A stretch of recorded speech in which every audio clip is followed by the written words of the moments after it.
This is William and Lonsdale, a podcast about the legal ecosystem in Victoria and the fascinating people and stories that make it tick.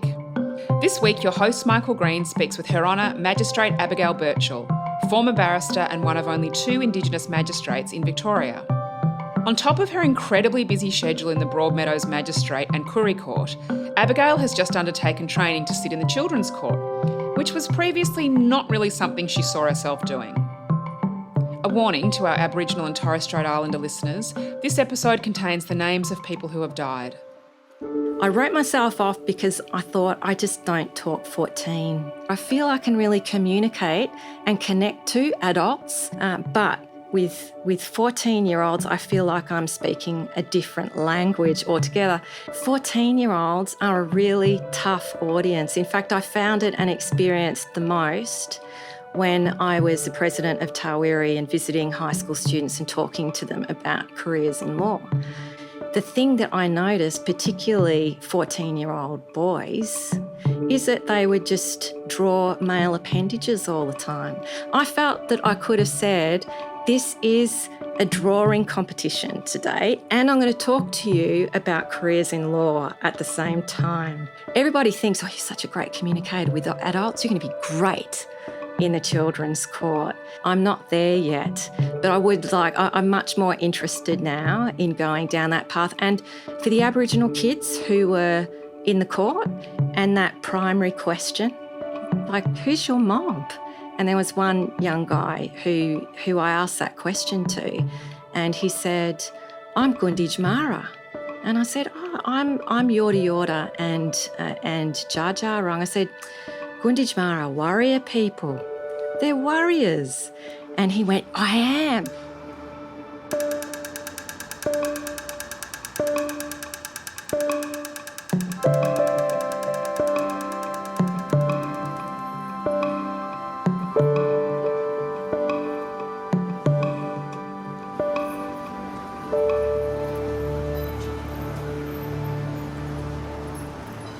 Our guest this morning in Lives in the Law is Abigail Burchill, a magistrate in the Victorian Magistrates Court. Abigail, good morning. Good morning. Abigail, I'd like to start by going back a long way into your family's history. There's a connection between your family and William Cooper, the man after whom the Justice Centre on the corner of William Street and Lonsdale Street is named. Can you tell us a bit about William Cooper? Who was he and what did he do? And the connection between him and your family. Well, I'll start with my great-great-grandfather, who is Thomas Shadrach James. And he was a Mauritian man, but he was known for his education and also being a lay preacher. And he was the person who taught on Maloga Mission and then Cummeragunja Mission. Many of the leading leaders of the Aboriginal community, like William Cooper, and also Sir Doug Nicholls, Bill Onus and Jack Patton. His background was that he came from Mauritius and he was studying medicine, or he was to study medicine. And there was always this push in my family that there would be a doctor just like him. And my brother ended up being able to do that. He developed a tremor in his hands on the way to Australia, and he ended up in a chance meeting Daniel Matthews, who was the manager of Maloga Mission, and then ended up becoming an educator on the mission. And it's a thing that I grew up with, which was very educated people in our family, not only educated, but were great leaders and were very strong in their leadership and determined in their leadership. And those values were very much from him. So his relationship with William Cooper is that he was his teacher, and he taught people more than just school curriculum. It was about people's democratic rights. And that was one of the primary and premier things and qualities that William Cooper had, which he was in the 1930s advocating and pushing for Aboriginal representation in Parliament, for constitutional recognition of Aboriginal people. He was a force behind the 1967 referendum, and he was doing that in the 1930s. People would see those as very modern things. They would see those things as very new in the Aboriginal community, but they're very, very, very old. So William Cooper, Sir Doug Nicholls, Bill Onus were important people behind the founding of the Aboriginal Advancement League, that is now the League in Northcote, Thornbury, which is the hub for Aboriginal people now and which has been for Aboriginal activism and ideas and representation of Aboriginal issues. So he's really regarded as a justice man, and not just for issues here, but also issues overseas. So he was protesting at World War II about the treatment of Jewish people in Germany, and he was recently recognised with and honoured with an award for that. This is William Cooper? Yes, yeah. And so there is a strong emphasis in your family on education and achievement, which flowed through to your mum. Yes. And your mum then had a big influence on you and your brother. Yes. To pursue education and to go as far as your abilities would take you. Yes.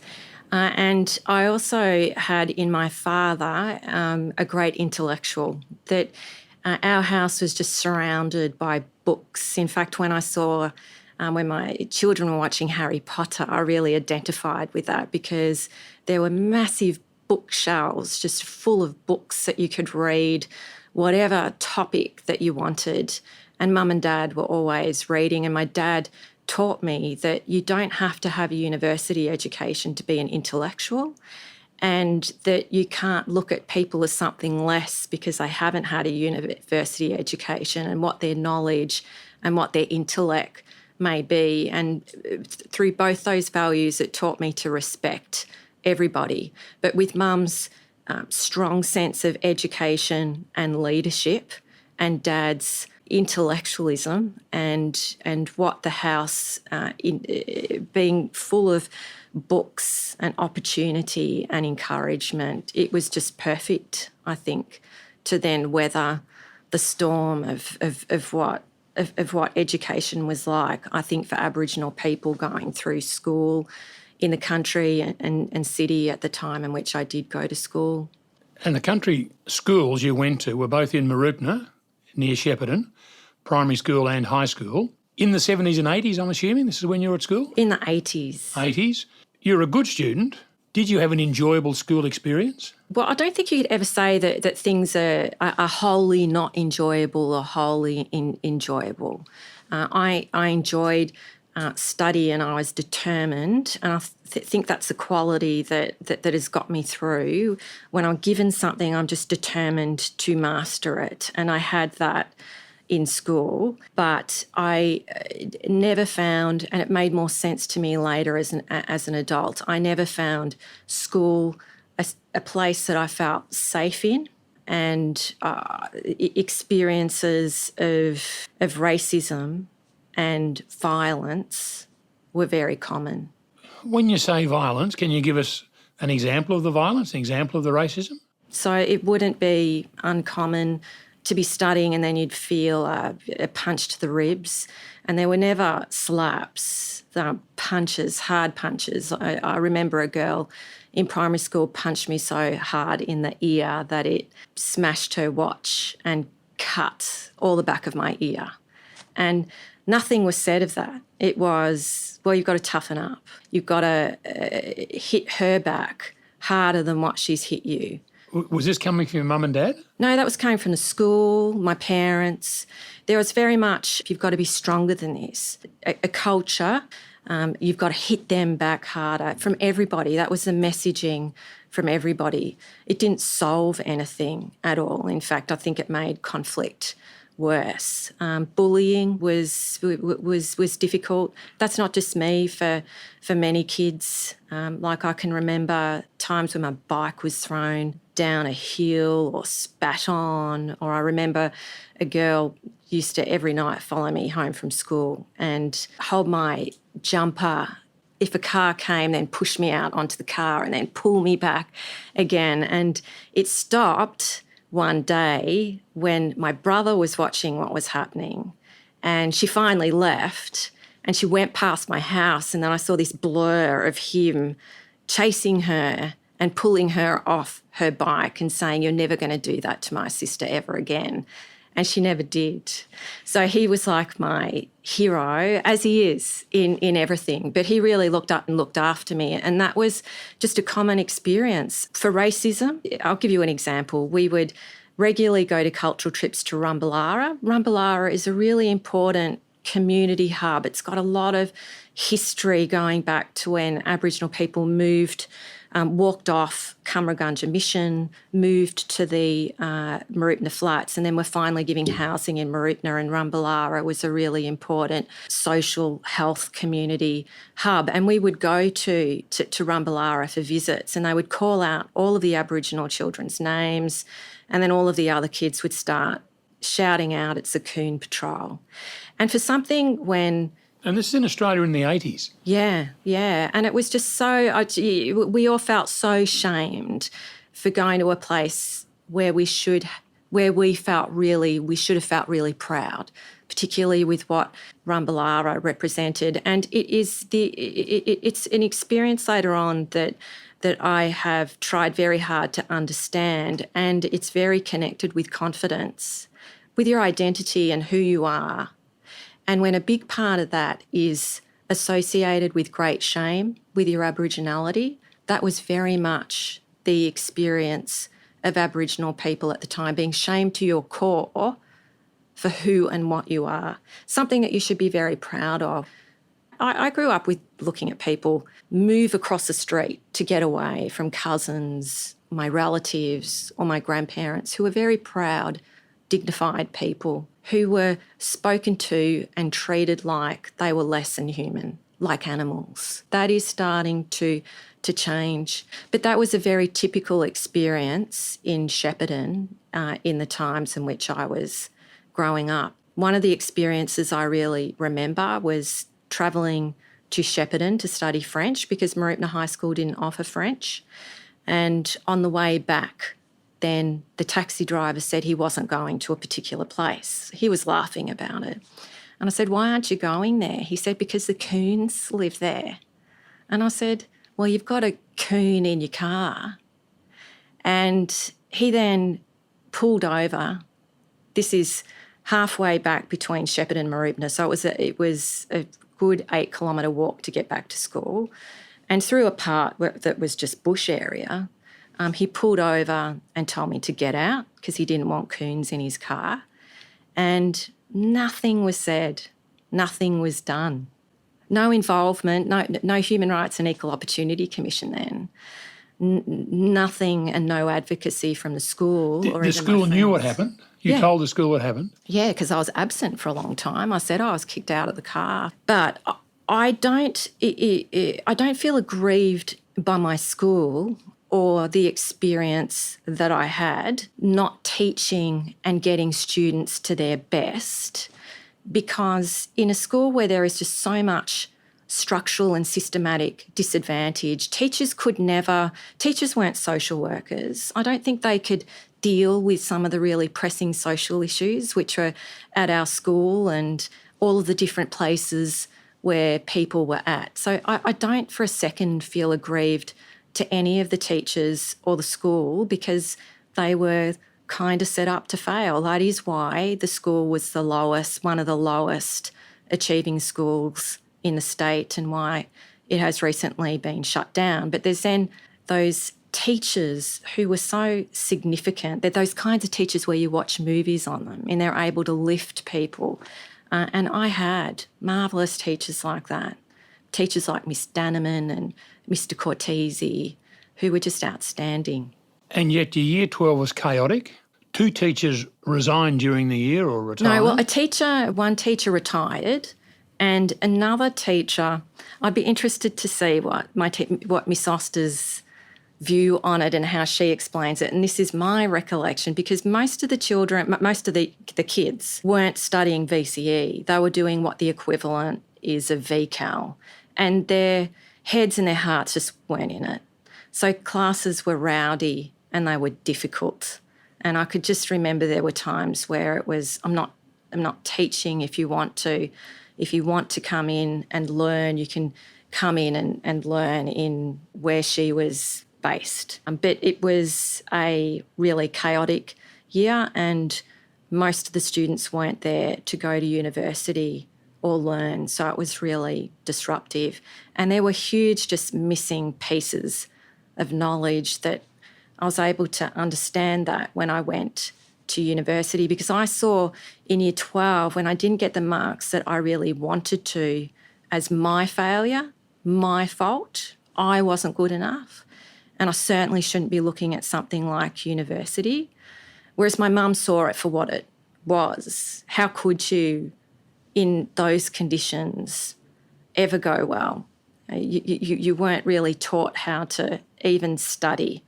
I see that with the education opportunities that my kids have had, and they're taught how to prepare and study for exams, and they're drilled with that, doing past exams, things like that. I only learnt that at university. It was a really big learning curve, but it all made sense when I started to understand all those things which you could do to go well in an exam.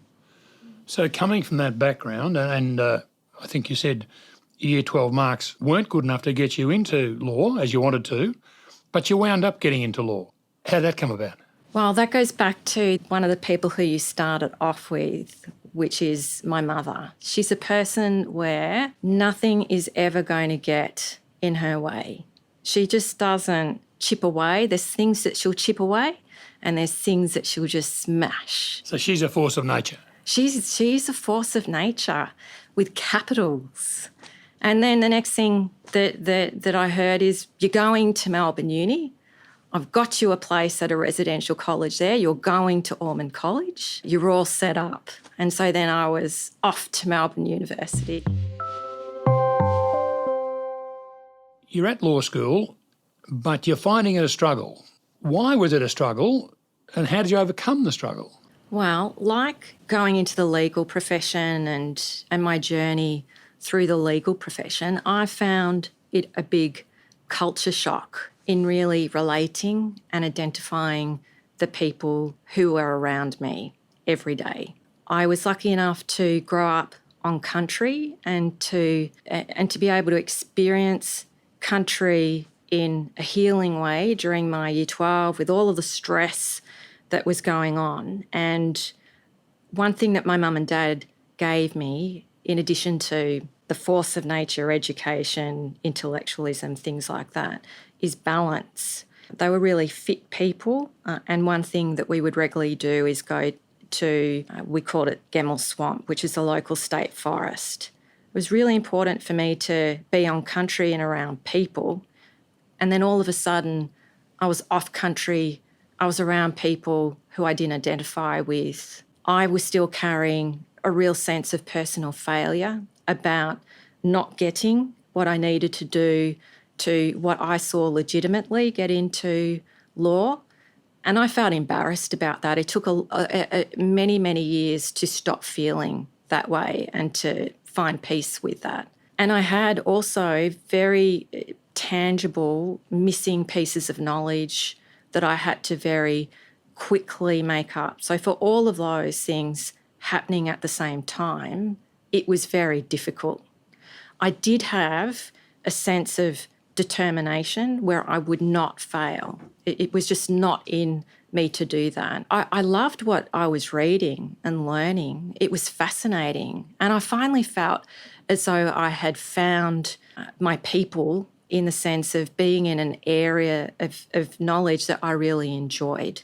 Then came into place a lot of luck in people who supported me, because I didn't reach out to them at all. One of the key things with the Koori Student Liaison Unit, and that was headed at the time by Lisa Belair, and she identified as an Aboriginal activist and a poet. And the people in the Koori Student Liaison Unit at the time were really emerging leaders, writers. For example, there was Tony Birch, Professor Tony Birch, and there was Gary Foley. There was many people who have become real shakers and movers in the Aboriginal community, and they were all there.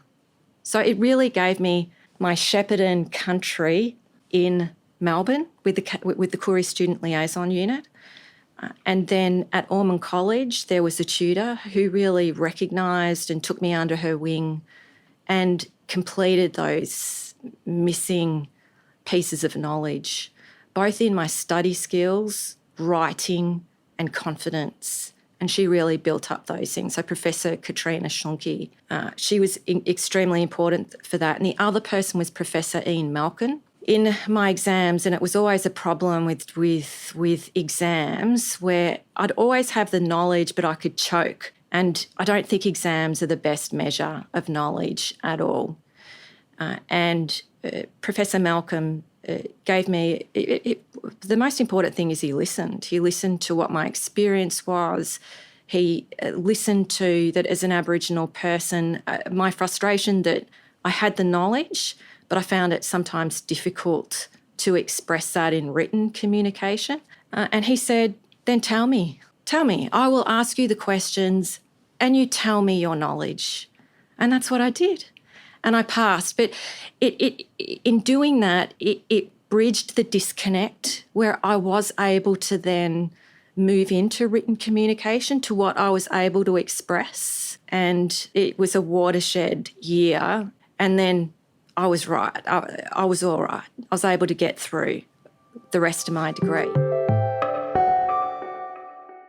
The other thing that happened with my degree is that in my second year, then I won a cadetship with the Commonwealth DPP, and every holidays I would go and work at the Commonwealth DPP and then study at Melbourne Uni. So financially, it was a huge benefit, but also translating what academically and the knowledge, written form of law into practice, then it made it very real and interesting, and it really gave me a career path from my second year of university, which I don't think many students would have.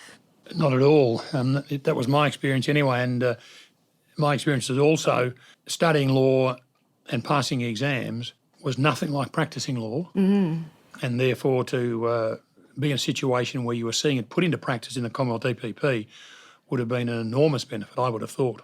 So you finish uni, you do your articles at the Commonwealth DPP, and then you work there for the next 14 or 15 years.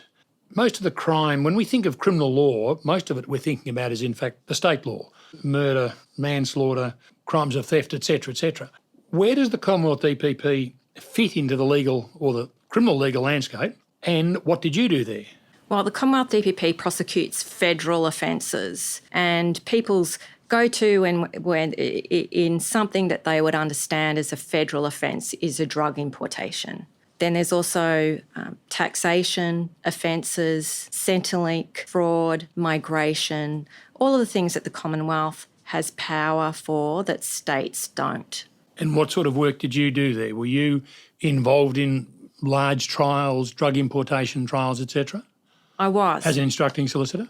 For me, the exceptional thing about the Commonwealth DPP is that you were exposed to everything. In every subject that you were working in, you were linked with excellent mentors.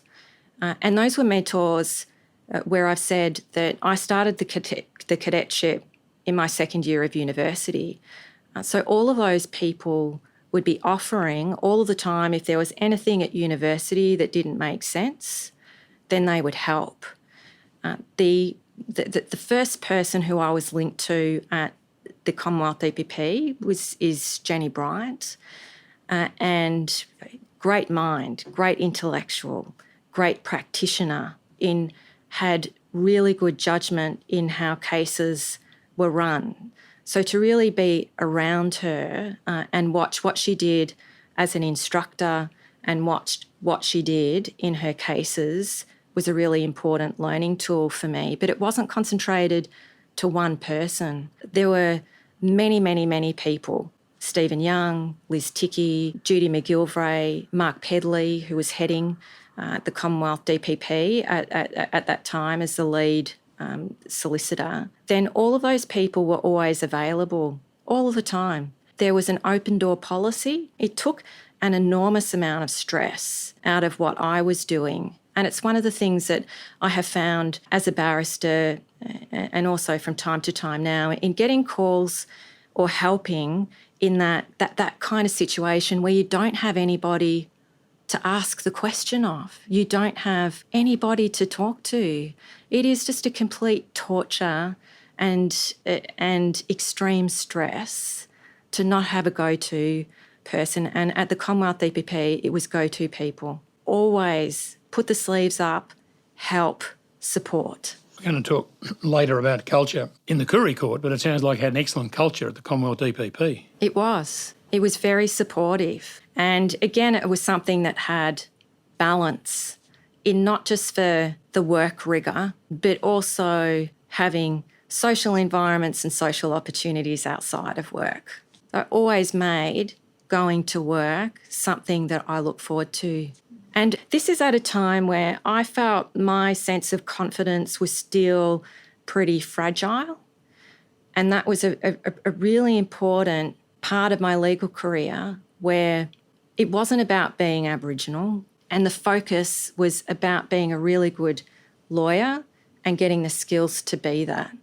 My Aboriginality was respected, but it wasn't in a negative way, which I associate with that roll call to Rumballara where it's the Coon Patrol. It was the complete opposite of that. People were really interested and it was a really positive part. And I think the Commonwealth DPP was really proud to have the experience of a cadetship that worked out really well. During the time you were working at the Commonwealth DPP, you were president of a body called Tawirri? Tawirri, 2 or 3 years as president there. I'd never heard of the word before. What is Tawirri? The organisation is the Indigenous Law Students and Lawyers Association of Victoria, which is really the peak body for students and lawyers. Our membership we have a lot of people from all over the country because universities such as Deakin have got not just online, but have a lot of students from all over the country travel and go to the campus. We changed the name and we asked for community ideas about what's a good name for our organisation, and we ran a competition. And there was a group in Echuca that came up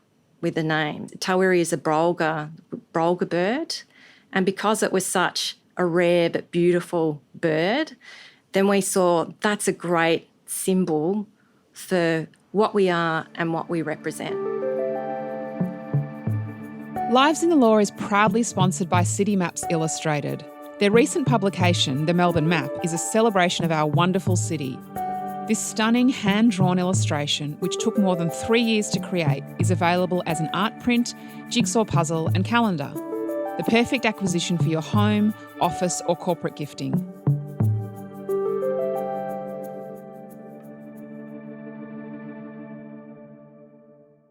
"2010 comes along and you come to the Victorian Bar. Had it always been an ambition of yours from the time you were a student and working at the Commonwealth DPP to practice as a barrister? Well, I'd really experienced the relationship between solicitors and barristers. One that as a solicitor, there were some parts that I felt uncomfortable with. It was always lock in the brief fee to get the brief fee that's better for us than necessarily the barrister. And then I would be then, having done that and not feeling great about it, because I saw, by that point, I had seen so many trials and seen the work that barristers do, and then taking over enormous amounts of materials, and I think, how on earth are you actually going to get through that? Then I didn't go to the bar.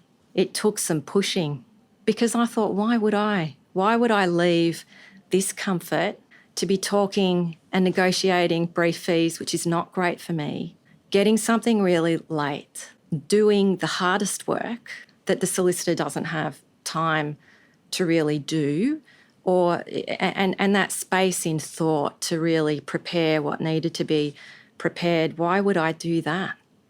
Well, why did you do it?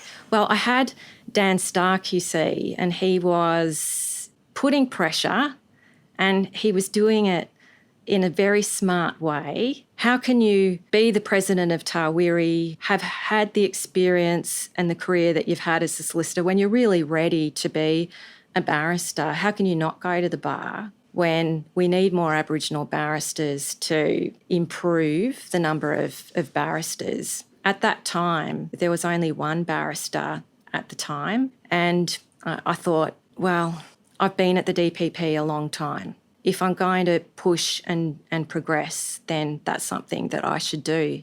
I had a lot of offers on the way for to make it a bit easier, like not doing the bar exam. The year in which I went to the bar was the first year that they introduced the bar exam.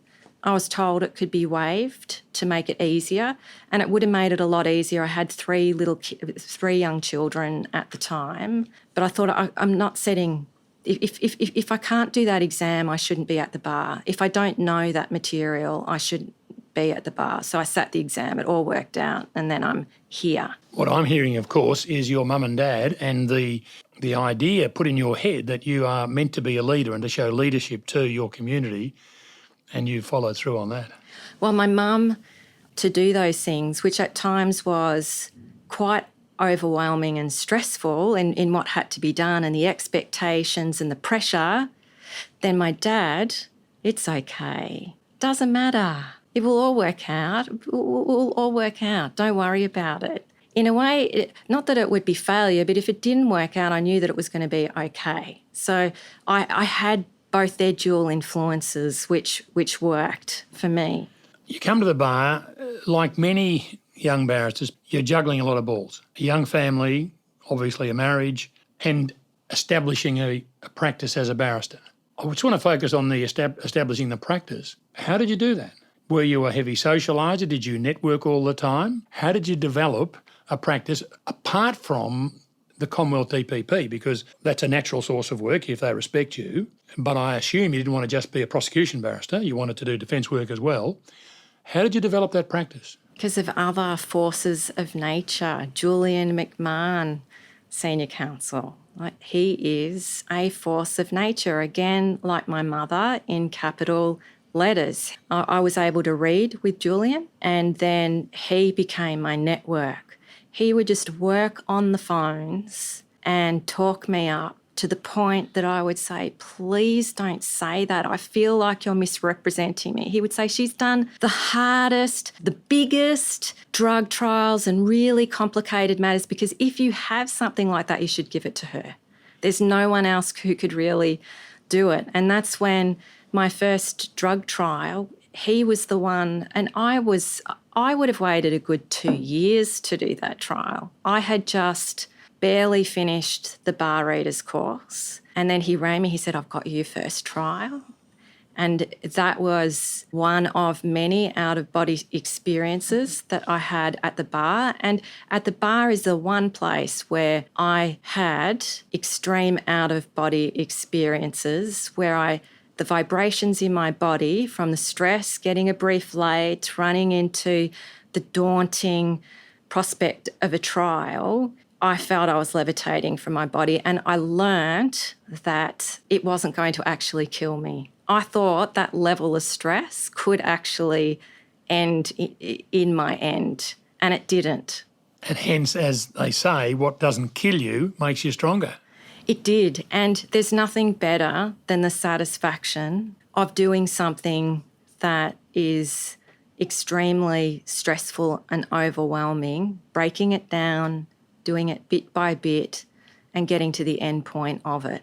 That is the most intoxicating feeling that you could experience as a practitioner. And that kind of experience I had more at the bar because it was more difficult. It takes you constantly out of your comfort zone, but the end point of how you feel and the knowledge and the experience, and also the judgment, because that's one of the biggest qualities that you can have in this profession is your judgment. And it's experience and the knocks, the hard knocks that create that judgment. So Abigail, from what you said, when you were faced with what appeared to be an overwhelming case, you've got a late brief, it's got many, many facets to it, and what'll I do? Your practice, your procedure, your way through it was to break it down into manageable bites and work at it one bite at a time. Yeah, that's how I always approached everything that I was in, because the question or the situation can engulf you to the point where you don't achieve anything. And once you're engulfed, you're in a really emotional space. It's a panic space at that point. And the only way in which you can take control is by being able to re-engage thinking. As soon as things are intellectual again, then you can think through something, and then you have to break it down into little pieces and get through sometimes just each second, each hour, each day. There's a cheat's way, which many people engulfed in a situation would just call Theo Casamatis QC. And I was so lucky to be his junior, because on that question of judgment, he has it. His mind is just magnificent in his understanding of law, but judgment at the same time, and his kindness to his juniors. But I could not get over the amount of calls that he constantly got for the answer to those engulfing situations. And he'd always take the call. He would always give the answer. So there is a cheat's way to get through things, and it is the Theo Casamatis solution. But for your own future, it's better to take the Abigail Burchill solution, which is to break things down into bit by bit by bit, Yes. and then work on them bit by bit by bit. And that way, when the next overwhelming situation arises, you've got a path to follow. It is. I've always found that the thing I felt always against me was time. And I would always say to myself, if I just had the time to just think this through, and the time to break things down so I could get across it faster. And I was lucky in that my husband facilitated so much time for me to do that thing that you are asking me about the method of just breaking it all down and doing things bit by bit. Because you can't do that unless you're given the solitude and the space of some time to do those things. When you're in a profession that is busy enough as it is, and your home life is busy enough as it is, it makes doing that really difficult. So if you do have go-to people who you can ask for direction on how to accelerate that process, then that is an important thing to do. You've got to be surrounded by people who can help with that. Your husband was a lawyer as well? Yes, he was with the Victorian Government Solicitor's Office. I always thought that he was the one who should have been the magistrate or judge. He's an intellectual, so good at law that his favourite subjects were advanced constitutional and advanced administrative law. And he, with the kids and where we were going, gave that up. He now runs his family's cheese factory business. And he was the person who's home every day when the children get home from school. I think he's had to make extraordinary sacrifices which have helped me.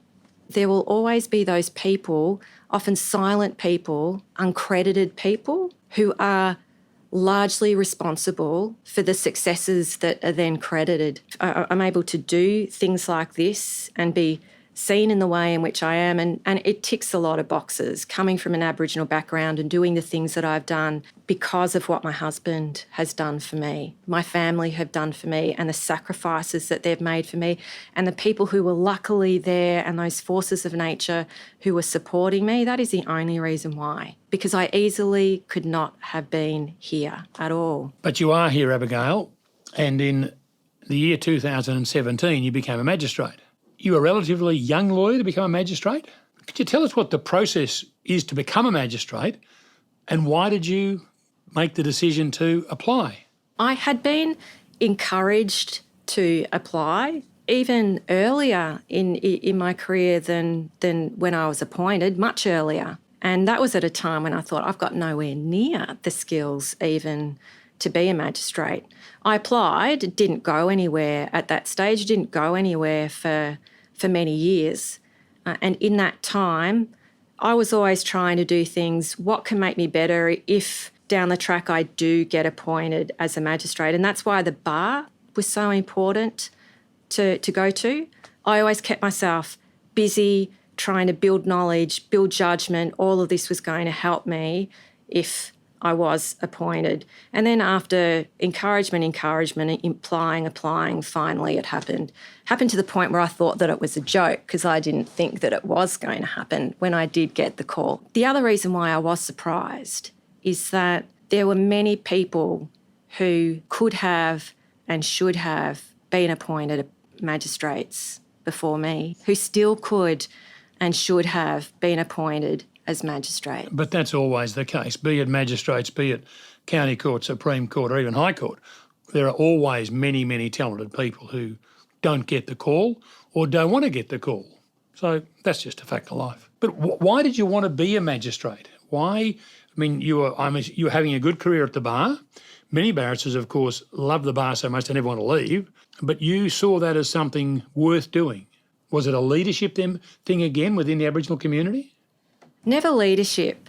And I've never seen myself as a leader in the Aboriginal community. We have a lot of leaders in our community. We have a lot of activists in our community, and I mean that word in a really positive way. But I've always thought what was underestimated is small L leadership, being in those little spaces where there isn't anybody else to do something effective. An example of that was the Bolt case, where the Bolt case is a defamation case against Andrew Bolt? It wasn't a defamation case, it was a racial vilification case. And against the journalist Andrew Bolt? Yes.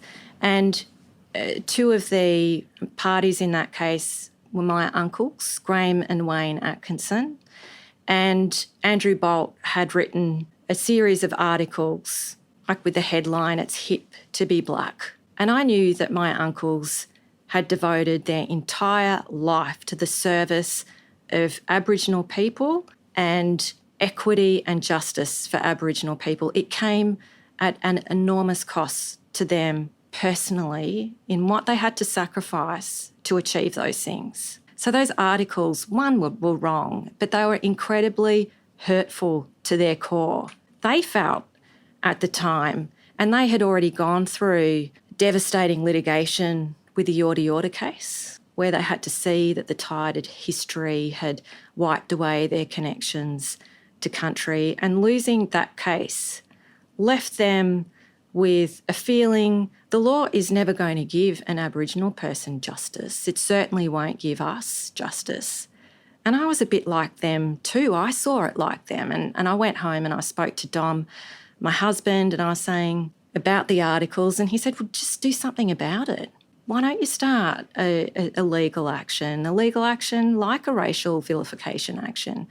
And we then put together that case through Tawirri. My uncle was able to get, Wayne Atkinson was able to get Ron Merkel involved, and it was really successful. But the decision and the impact in that had in restoring my uncle's faith back in the legal system, that there is some kind of justice, then that small L leadership was really important in that case. And it's a reason why I wanted to be a magistrate in small L leadership, in justice, and seeing many cases that come before your court at least being fair, even for a person who's at the losing end of a decision, who felt that that was done in a fair way and in a just way, were important values that I had learnt from my family, that I wanted to bring into the position that I became. Currently, Abigail, you are sitting on the Koori Court at the Broadmeadows Magistrates Court. We've had an earlier guest, Judge John Smallwood, tell us about the Koori Court, but could you remind us, please, of the structure of the court, how it functions, and why you think it's important that there be a Koori Court? Well, the Koori Court was established after the Royal Commission into Aboriginal Deaths in Custody, and an important outcome of that was community involvement, particularly in justice issues, and the Aboriginal Justice Agreement was created that really created an infrastructure of Aboriginal voice for the justice system. Can I just clarify, that's within the state of Victoria? Yes. Not a Commonwealth-wide thing. Yes. And as a result of that, the Koori Court was established. It was operating in other states, and a very similar model, I think, to Western Australia or South Australia was established in Victoria. But the peak of the court was to be as cultural as it could, in that offenders appearing before the court appeared before their elders. It's a sentencing court only. So only people who are pleading guilty to an offence will appear in the Koori Court. There's factors about the court which are really different to mainstream. That Aboriginal people who have been mainstream and in Koori Court have said, I wish mainstream court was like this, because there's time. Magistrates Court is a very busy court. It's a high volume court. It's just minutes. You've got minutes in your case. And a lot of people would find that very dehumanising and really callous to that very question of why are you here in the first place. You can't answer that in a couple of minutes. But in the Koori Court, a lot of time and focus is on just that. The other thing is that, like the Children's Court, everybody is seated, and everybody is seated at the same table. And often the tables are round, and they really represent features of Aboriginal life, important features like community. And the community of people who are sitting at that table are introduced, with elders playing the key role in the sentencing, in what is a sentencing conversation. And I'm sure if any magistrate or judge would speak actively that they keep out, that they let that conversation take place between the person appearing and the elders. The sentencing decision is a decision for the judicial officer who's sentencing on that day. You're currently sitting at Broadmeadows. The magistrate there, who's I think in charge of the Broadmeadows Magistrates Court, is Rose Fella, and she is the only other Indigenous magistrate in Victoria with you. You've said she's made it a very cultural place, even more so than other Koori courts. How so? What do you mean by that?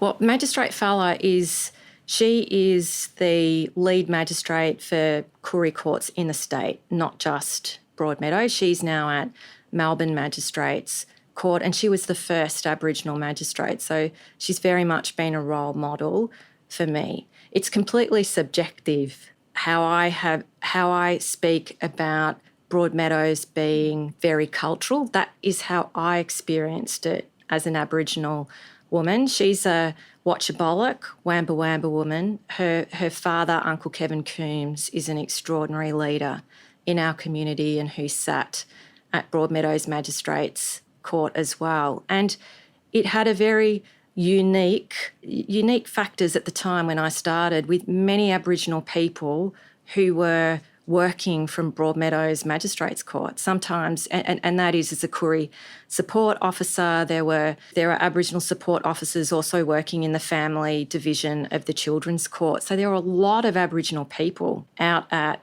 Broadmeadows Magistrates Court to the point where I felt we had our own majority from everybody else, and it made it such a brilliant, safe, cultural space to be in, and that very much came together on Koori Court days.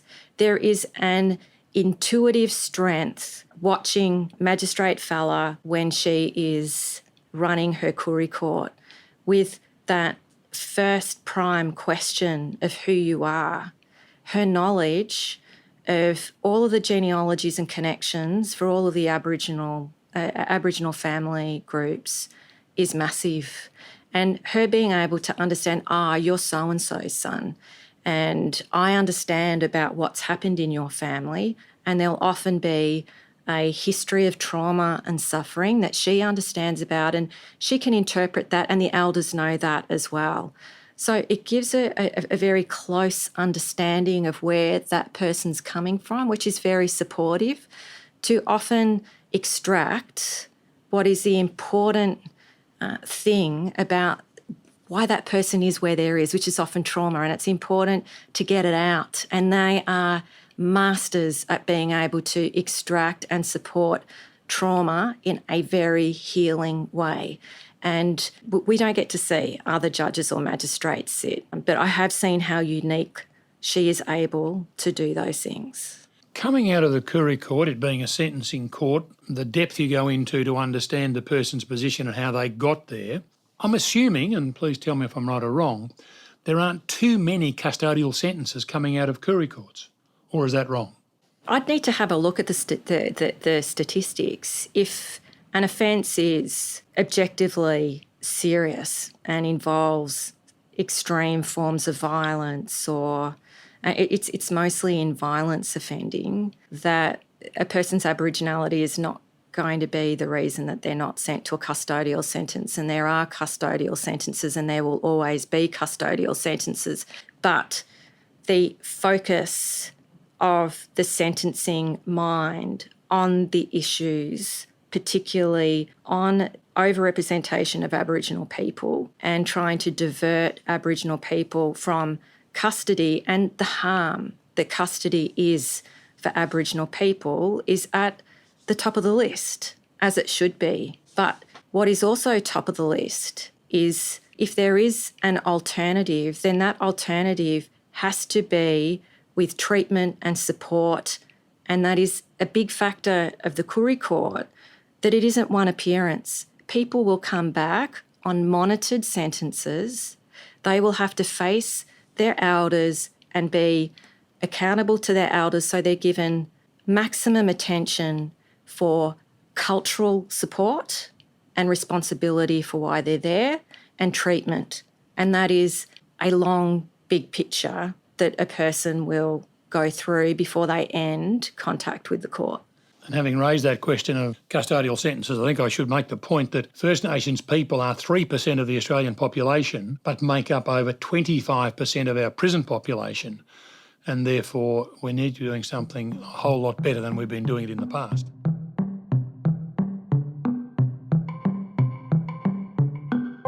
William and Lonsdale is brought to you by Greens List, one of the leading multidisciplinary barristers lists in Australia. Greens List believe in promoting conversation around the ideas and issues that shape not only our legal system, but our wider community. Back to you and your life, Abigail. So you're sitting in both the Koori Court and the Mainstream Magistrates Court. Is there such a thing as a typical day for you? And could you explain to us what a typical day holds for a busy magistrate? Well, a typical day in any magistrates court is high volume, lots and lots of cases. It's a thing that marks a magistrates court from other courts. And again, I go back to my mother and teaching me the life skills to deal with large volumes and very repetitive cases. She's kind of my Mr. Miyagi in wipe on, wipe off living. She taught me in my year 12, and this was the balance fitness side. She would get me up in year 11 and 12 at about 5:30 every morning to go swimming in a 12.5 metre pool, going back and forth, and we would do 100. She would do 110. It got me tuned in the zone of being able to do something that is highly repetitive to get to that end point. And that's how I find some of my case. I just feel like I'm just going in that 12.5 metre pool, but breaking it down, just getting each case, not being too worried about the volume and that I'm not going to get through it, but to try and keep my pace, keep my cool, because you could easily get overwhelmed by the number of cases that we have to decide every day. And many of them are very complicated and involve people, like many Aboriginal people coming through the court, that involve a lot of trauma.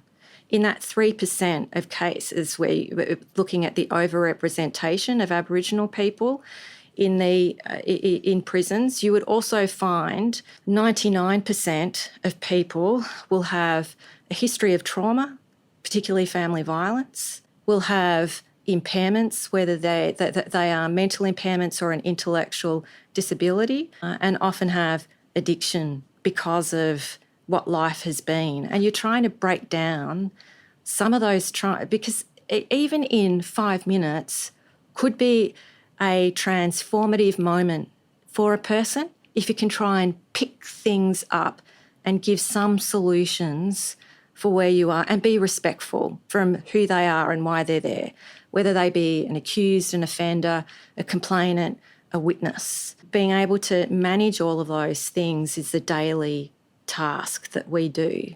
I understand you're doing some training to be a magistrate in the Children's Court. Are you going to head there? Do you think you might go to the Children's Court? And how does the Children's Court differ from the Koori Court, the Mainstream Magistrates Court, the Drug Court, whatever court? I never thought I would. I've just done training where it's definitely something that I would like to do.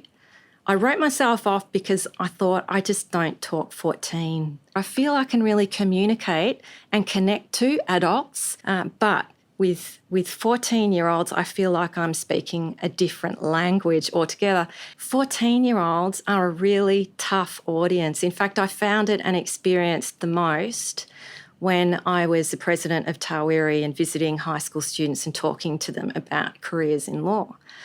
The thing that I noticed, particularly 14-year-old boys, is that they would just draw male appendages all the time.